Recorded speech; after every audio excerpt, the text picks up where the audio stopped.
នេះបានលើកដែរទៅថាសហគមន៍យើងកើតឡើងគឺយើងទទួលបានទី1គឺឃ្លាំងបាទឃ្លាំងតាមពិតនៅក្នុងស្រុកជុំគិរីយើងបានឃ្លាំងរហូតដល់6ឃ្លាំងហើយនោះ6ឃ្លាំងហ្នឹងគឺមាន6ឃ្លាំងហើយតាក់ទងជាមួយស្រះទឹក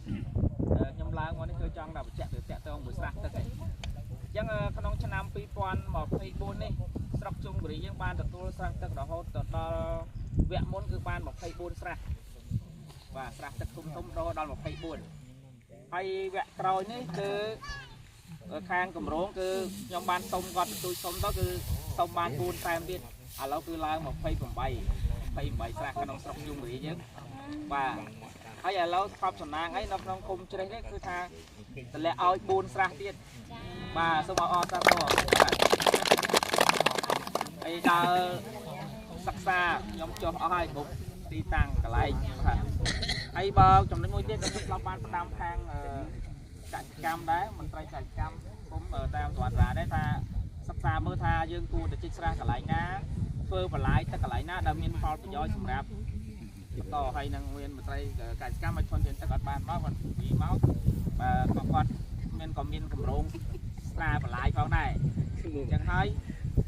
សិក្សាកន្លែងណាក៏មកផលអ្វីដែលពិបាកនោះគឺថាពេលដែលត្រូវធ្វើបន្លាយឆាប់តែគាត់អត់ប៉ះពាល់ដីអីចឹងគាត់អត់បរិច្ចាគដីអាហ្នឹងគឺជាបញ្ហាយើងកម្រងហ្នឹងធ្វើអត់ចេញទេបាទហ្នឹងកន្លែងមួយហើយមួយទៀតស្រះទឹកក៏ចឹងដែរពេលចង់ត្រូវការជីកស្រះមួយមិនមែនតម្លៃខោកទេគឺសិតតែ$1,000បាទទាបបំផុតបដ ாய் តតឹង30ហើយ60មានរហូតដល់តតឹង60បដ ாய் 120មានដែរបាទគឺគុំស្រះទឹកហើយស្តង់ដាបាទឥឡូវហ្នឹងក៏ចឹងដែរដោយសារយើងឆ្លាញ់ដំណាំបន្លែ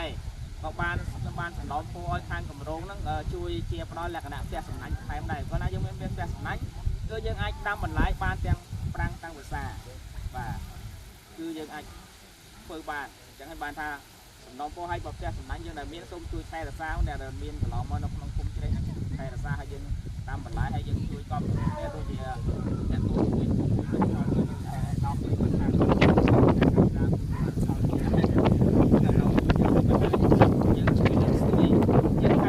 ពេលមានកម្មវិធីអីម្ដងយើងត្រូវតែកាត់បន្ថយទុកទៅទទួលបន្លែនាំចូលវាអាចប៉ះពាល់សុខភាពព្រោះយើងអត់ដឹងថាប្រភពមកពីណាពិតប្រាកដ